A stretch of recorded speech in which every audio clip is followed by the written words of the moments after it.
Hello, this is a demonstration of my knowledge in starting out in Gazebo.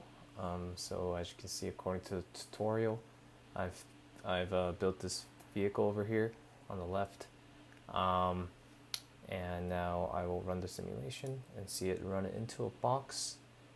Um, One interesting behavior I've noticed with the vehicle is that without any objects in sight, it seems to just spin um, weirdly on its own. Um, I'm not sure if that is the intended behavior, but I haven't done much investigating. So as you can see, the box gets bumped here. I think the vehicle was attempting to avoid the box. I don't know if that's what the code is supposed to be, but yeah, this is my demonstration. Here on the left, you can see the links and joints I've created.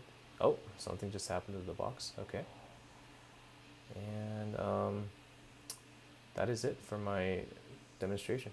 Thank you.